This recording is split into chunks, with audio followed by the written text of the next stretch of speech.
this computer. All right, I am here with Jeff Phillips. If you are not familiar with Jeff Phillips, I'm sure everyone in the world is, but he's my friend, he's my pal, he's from Santiago, Chile.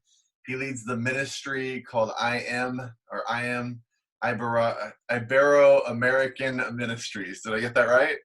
You did. Good Okay. job. How are you doing? Doing very well. Glad to be here. Glad to see you. Yeah. How are your sons? Gabe's doing good. You know, just in September, he took over the lead pastor in the Los Héroes church, and it was so funny. He was crying the blues. He goes, Dad, first year as lead pastor, and we're in a room doing online, live stream. He goes, this was not what I imagined as my first Easter, but it went well. He's doing a great job, freed me up to do a lot more things that I'm passionate about. Eric is doing really well music-wise. He's signed with Aliento. That's the biggest Latino recording, and he's producing music, and it's really going awesome. Him as well. Yeah. And then was it his daughter or Gabe's daughter that's also doing music? Yeah, Gabe's daughter, Sayen, she produced her first album at 18 years of age. That's so and cool. it's on Spotify as well. And so I'm just surrounded by Levites, by musicians everywhere. I want to come back to how everyone is health-wise, but just to give the background of the story. So what year did you go to Santiago, Chile?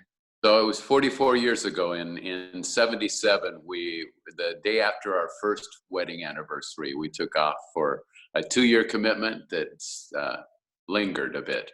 Yeah, 2-year commitment. But I remember a story, I think you told me you were just became a Christian recently when that happened, right? Oh, when we decided to go down there? Yeah. Yeah. It was a Sunday night service. Back in those days, there was a Sunday night service, and there was a missionary from Japan talking there, and we were on the back row, and because we had heard missionaries are really boring, and we were, and back then it was the slideshows, and the slides yeah. Yeah. And so, she goes, I want people to pray, and somebody's being called here. And I bowed my head. And since I hadn't grown up in the church, I'd written myself off, going, man, all these kids that grew up in the church are going to go forward, and nobody went forward. How long had you been a Christian? About a year. About a year. Okay. So a year, and then this missionary is talking. Yeah. And so she ends and she goes, somebody here is being called, and we're going to pray again. And so I bow my head again, no clue. And all of a sudden my heart starts pounding, and I go, no. Wow. And I made this real spiritual prayer. I mean, I came out of the opposite of church life. I said, okay, I'll go forward if you promise no one will laugh at me. And because I thought people would go, who is this, ex-druggie gonna go to the mission field, and obviously nobody laughed, and then 6 months later, I was on the way to San Jose Bible College back then. And so that person kind of connected you to the college, and then that's the dominoes? Actually, it was the youth pastor back then who was, and I go, my definition of a good youth pastor is he's always in trouble with the elders. Right. And so, and he ended up transitioning and becoming a professor. And so I actually joined him down there a year later. Oh, really? Yeah. Okay. So you're on the mission field, and you had Gabe and Eric on the mission field, right? We had and Heidi's the oldest, our daughter. Oh, okay. And, so we had all 4 children on the mission field. Wow. And so Gabe is now a pastor where you started. That's right? Yeah. Eric's now doing a Spanish album in Chile, right? Yeah. Oh, how cool. Is Heidi also involved somehow? Yeah, they have their own coffee business as well. That's Jake right, and I've Heidi, been there. It's coffee culture, and going through crazy times right now. Everything's shut down, but he has become known as the #1 roaster in all of Chile.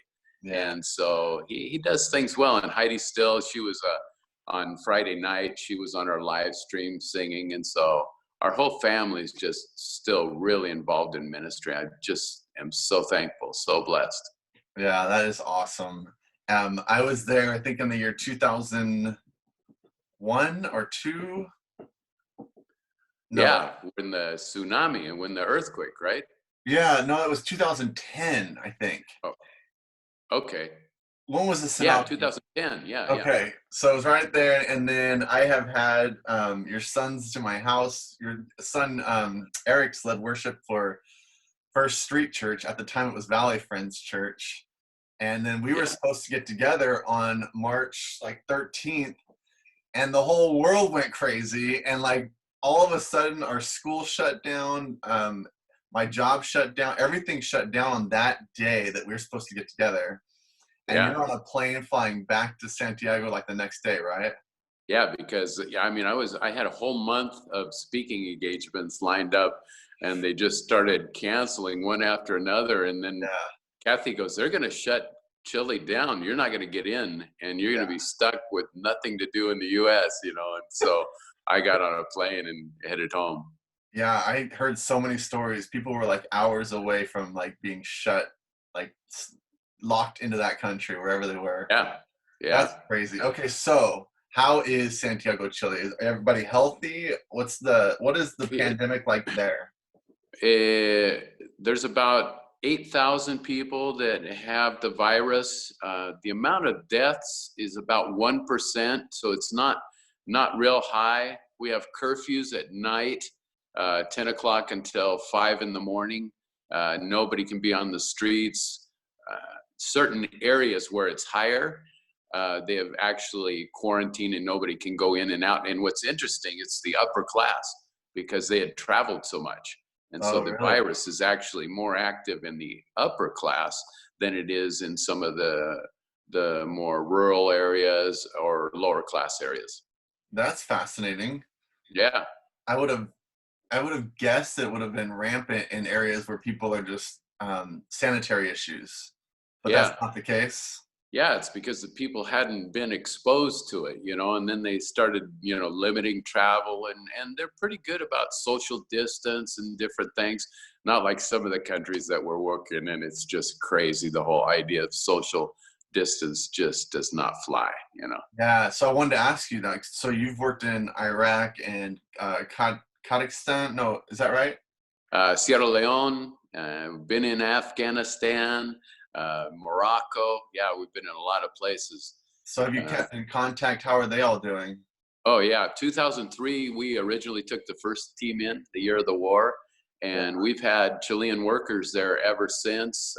One exciting thing is about 6 months ago, the government, for the first time in over 20 years, gave us a legal license to meet in Kurdistan, the northern part of Iraq, legally. I mean, Right. it's a miracle.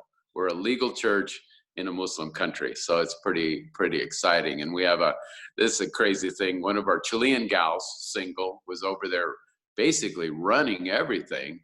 And one of our workers, he was actually originally from Cameroon, worked with our team in Sierra Leone. They started a romance by Facebook. I mean, yeah, Okay. Facebook and FaceTime, ended up falling in love.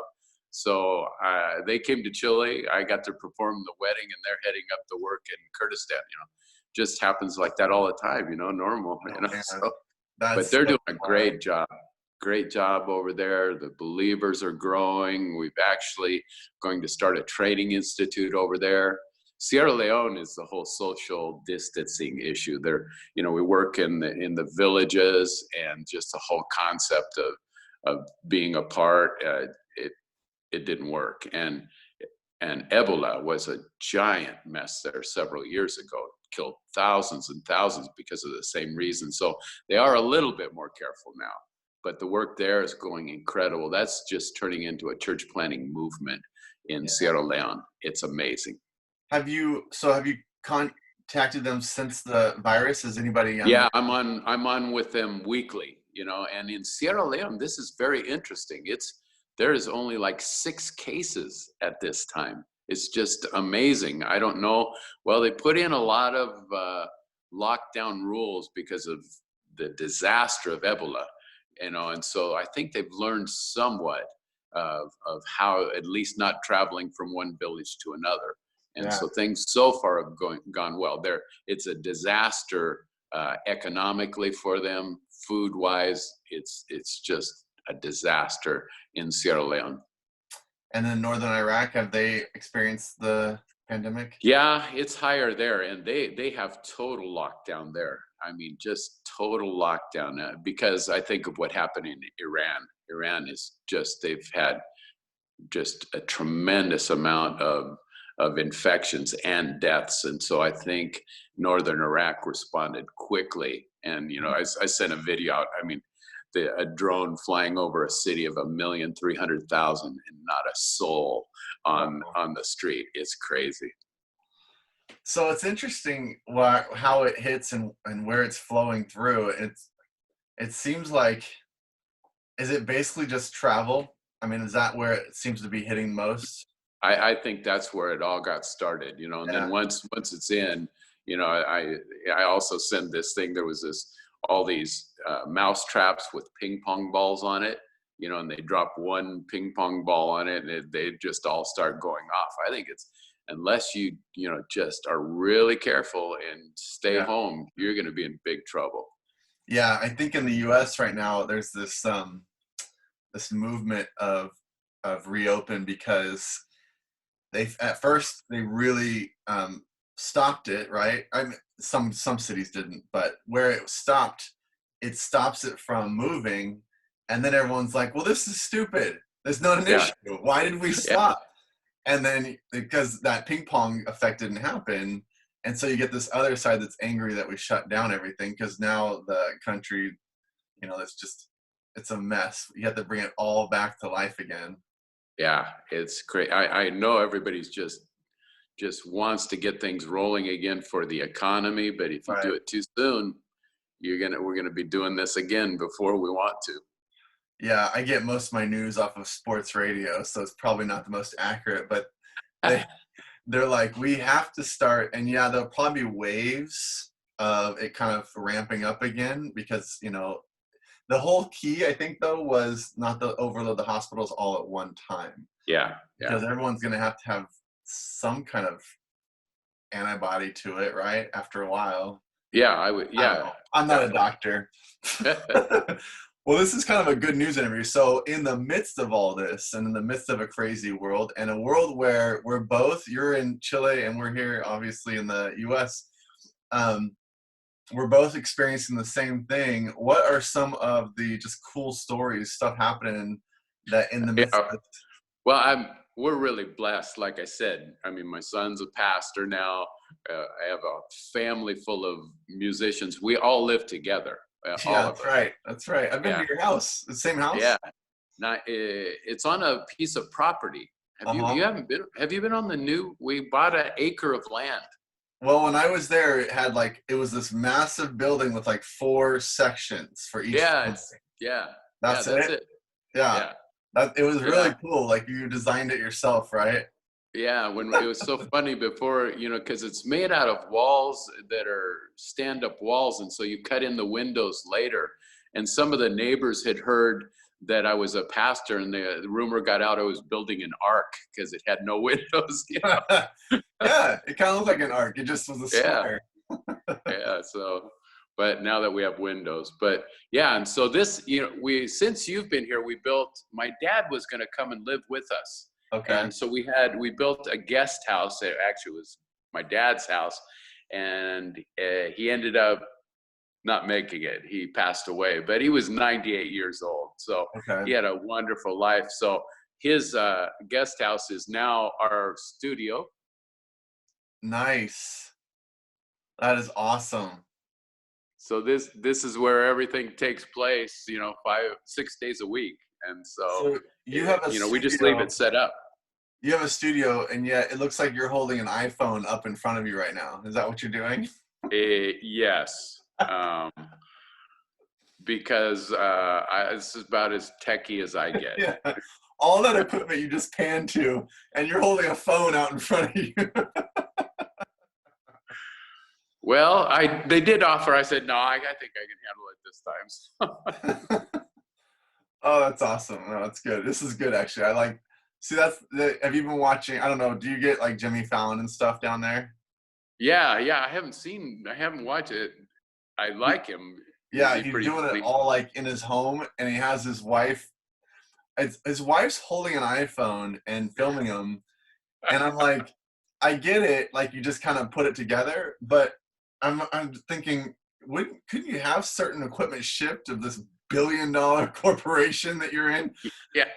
And sometimes he's doing an interview and it's bouncing all over the place because he's walking around. And I'm just thinking, I don't understand, but I still Yeah. like it. So maybe it's working because the personal touch of it, Yeah. Spontaneous kind of stuff going yeah, on. feels like Yeah. you're a part of it. Okay, so what's it like to be a missionary in the midst of something like this? Well, you know me. This is like I'm in jail. Yeah, I love being out with the people. I mean, down in Iloka where the tsunami hit, we built 100 houses yeah, after that. I mean, my passion, I was supposed to be in Sierra Leone soon, then on to Iraq, and so everything is just like, what? I have to be here? yeah, yeah, This is like crazy. But in another sense, it's been good to be with family. On Sunday night, it was Noah's, Eric's sons, and he wanted to play poker. So we had a poker night, and just the guys, and we went, man, we haven't done this for years, and you just get so involved in so many other things, and so it's really brought us back to doing some fun things. We had a soccer game that day, and so it's been fun in that sense. And because of social media, it's been great. I've been able to connect with our churches in Ecuador and Peru, and I'm linked in with Kurdistan all of the time, and with Sierra Leone. yeah. So have you ramped that area up? Is that where you've seen, like in the midst of this, coming out of this, you're probably going to be stronger in this kind of connection this way? Totally. Even here in Chile, we're thinking about recording, like once a week, for special things for Tuesdays and Thursday nights, where we don't encourage people, to come into the church building, but a lot of people are just really enjoying this, and so in Genesis 50, where Joseph was talking to his brothers and said, what you meant for evil, God has turned into good. Yep. I see it this way, man. We're in a lot more homes than we would be on a Sunday morning, and Yeah. during the week we have a ton of people, and now they're sending it out to other unchurched people. Yeah. I think God's going to use this for His glory. Yeah, I agree. It's something's happening within this. I interviewed my pastor Matthew Cork yesterday. Our normal services are like 5,000, and the reach now is 22,000 of how many Amazing. going into. And then the church I started in Clovis, that church, man, they're killing it because they have this really just personal touch with Facebook Live, to where they were running probably 200, and now like every weekend it goes up over 1,800. It's just, Wow. I think it's being shared more. More people more people are talking in the service. Like when I go onto yours, I'm talking to you, I'm saying hi. People are Yeah. coming in and they're able to communicate, and they feel like they have more of a voice in the conversation. And I think what happens is that shift is they're then empowered to be a voice into their communities. It's Yeah. cool. I kind of Yeah. love it. In this area where where we live, I sent out invitations because there's about 80 homes in this area, and I sent out invitations. I'm going, you guys know my life, but I don't push anything. But a number of the neighbors wrote, you're one of the greatest families that we have. Thank you for opening your church to us, and so it's been great. Yeah, that's awesome. So do you think the mission world, because I know the church world's changing. Well, how do you think the mission world will be different after this? Yeah, I'm even watching because, like I said, we're officially a church in Iraq now. So we have a Facebook with our church name on it, and we have people from Baghdad. We have people from, I mean, all over the place asking questions. Some of them obviously giving rebuttals, which is perfect as Yeah, well, yeah, dialogue and talking and everything. But yeah, I see this just opening up into areas where we would have never had access before. So I'm excited about it. Yeah, I mean, I'm a people person, and so I miss being in church with all of the people, and I can't wait for that first Sunday. It's going to be crazy. Hopefully the scare is completely gone, because yeah, you've been down here, everybody kisses and hugs and yeah, just goes crazy, and yeah. so if they're going to have us practice social distancing when we're back in the church, that's not going to be fun. But No, it'll be great to come together again and celebrate as well. you'll probably have to all wear masks when you're kissing or something. I think you're right.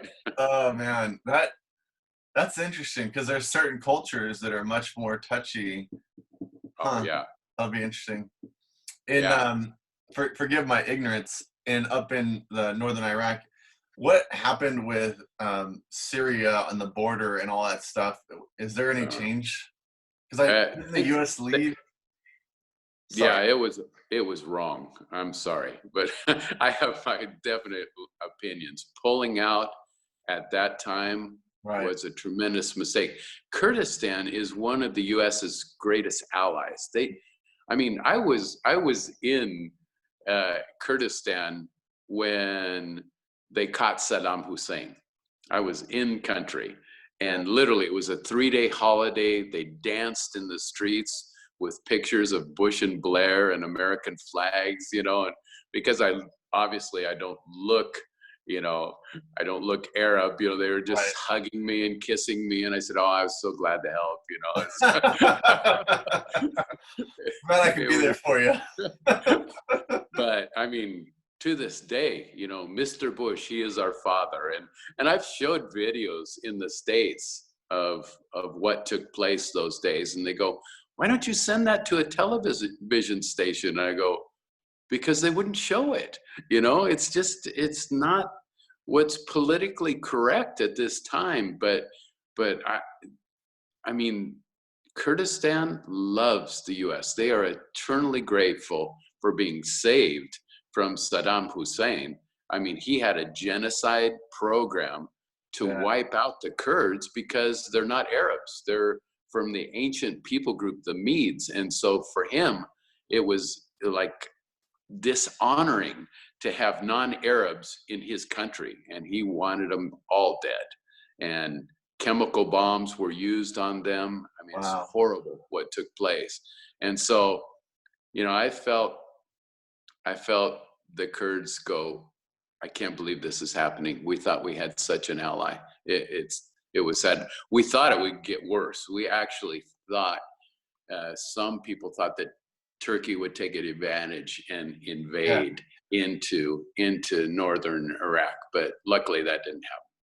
Yeah, that's why I'm asking, because I kind of followed some of that.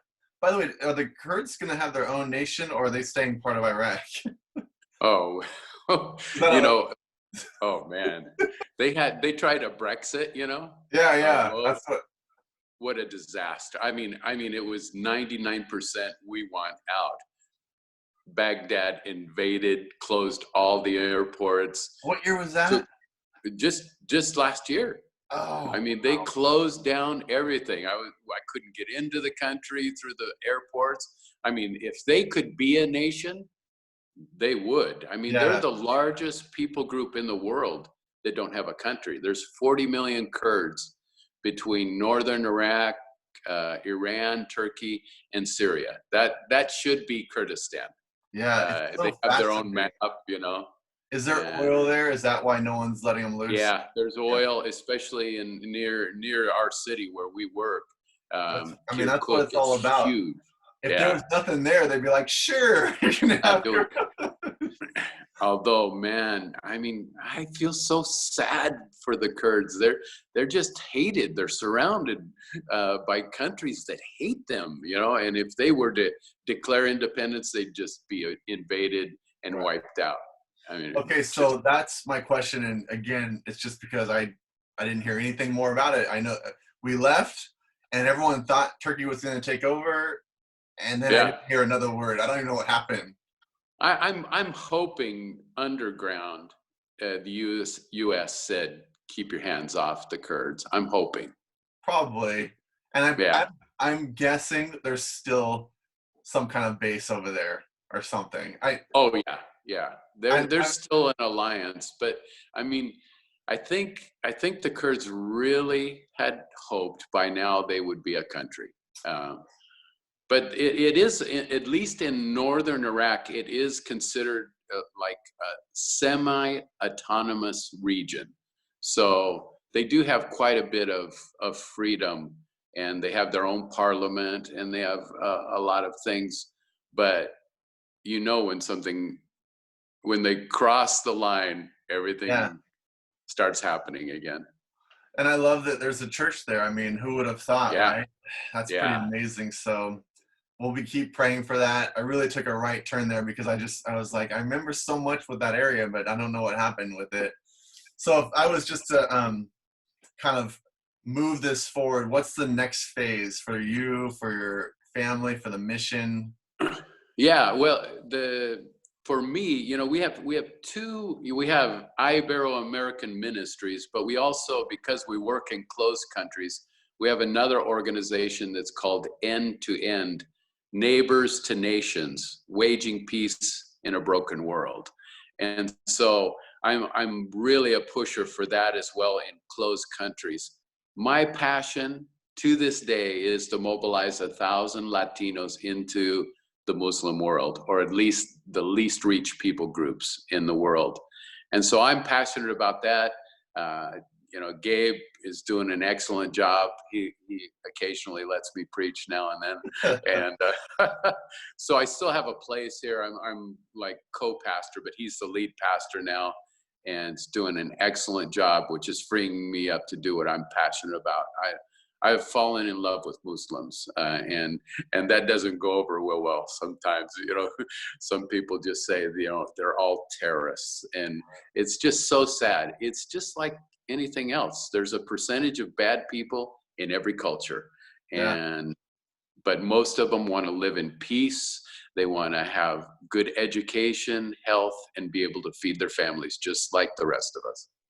What's funny, I was reading this morning just in my own time of reading the Bible. I was in Ephesians chapter 3 in the middle when the whole world is just totally stunned that the gospel, Jesus Christ, would be for the Gentiles. They're like, no, Yeah. never in the What? history of the world has that been the case. And all of a sudden Exactly. you're saying that that's open to us? No. And the Gentiles couldn't believe it, and the Jews couldn't believe it, but it happened. So take that as an encouragement that even though the whole world may not think that could ever happen, we're on the cusp of something great happening. Yeah, and I was talking to a brother, and he you know, he drew out the whole Roman Empire, and then he showed Galilee, you know, in this little corner of the world, and it took over the world. Christianity transformed the Roman Empire, and I believe Christianity is going to do that in Islam as well. I believe it with all my heart. Dude, I love it. How can people support you? Websites, financial, what's the stuff that we can do? Yeah, if you get, again, we're on the IAM. It's iamweb.org, Ibero-American Ministries. You can click down there, and Kathy and I are on that for giving. It can be specified for specific things. If you want it for Muslim outreach, I will spend every cent on that. And again, if you wanted to help out in Sierra Leone, we have desperate needs for food at this time in the villages. Again, just amazing things that are happening. We actually went to an event that was called Finishing the Task a year and a half ago that was at Saddleback. And we adopted 5 of the least reached people groups in the world. And one of them was in Sierra Leone. They're called BOM. And we went in there. We met them. We found them. We dug a well for them with a Chilean team. And so we are now engaged in one of the last people groups that need to be reached. So That's awesome. Exciting things. Yeah. That is so awesome. I will put that when I post this, both on YouTube and Facebook. I'll put it in the notes, the website, and Great. Support you right there. That's so great. I was planning on visiting you guys in July. Everything was moving forward, and then the whole world crashed. So Yeah. I don't know what's happening with it. The group that does it is supposed to be meeting again soon, but it's going to be pushed. So I'd probably hopefully later this year, if not next summer, but we will be there soon. Me and my daughter. Well, it'll try to make it when it's nicer weather than around September or October. So, beautiful weather. So the shift is July is winter. Yeah, you would have Okay. come down in cold time. I'm an idiot. I'm so sad. So July's winter. So I want to come later in the year. Okay. Yeah. And then what about Sierra Leone? Which is the best time of year to like when you go there?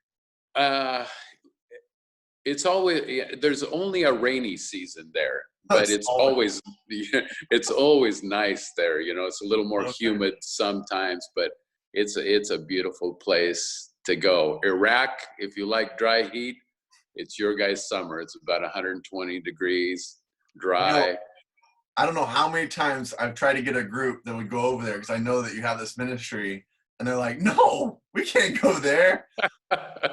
Where do you land, and how is it not? How safe is it? Because you tell me how safe it is, and nobody believes me. Okay, let's see. There are some areas in California that are so much more dangerous than our city. I promise you, I would go to our city in an instant. Yeah. Before I would go to some of the places in California. You guys are dangerous there. You got way too many guns and shooting people, you know. We like our guns. It's a city of 1,300,000. So we fly into Istanbul, Turkey, beautiful airport, and then directly into our city. There's an international airport, and I walk the streets any hour of the day. I need no guards. I don't need anything. Okay. I will try and convince a group to come with me and make this happen. I have had people so afraid and afterwards go, "We repent. We thought we would die and that all these people were going to cut our heads off, you know, and now they have beautiful friends there." The imagery that the US gets of that particular area is not good. We don't ever see anything good. So yeah, it's a bit rough. I will say, so I've been on I've tried to go on a mission trip every year most of my life. So I've been to a lot of places. The only places where I walked out of a house and gunshots were going off this one street over from us, where I had to like get my group down and like wait for the police. It was in Watts, LA. So I told you, see? And I'm not saying anything about Watts. If you're watching, maybe it's way better now, but it was about 10 years ago. And I go, okay, back in the house. Yeah. So anyway, I love you, man. I love your ministry. I'm glad we've stayed in touch. I will be visiting you soon. And the next time you're in the States, we'll make that happen. The coffee date will happen. But I really appreciate what you're doing, praying for you guys, watching everything that you're doing. Keep up the great work. Thank you so much. It's been great to connect again. Yeah. Good to see you.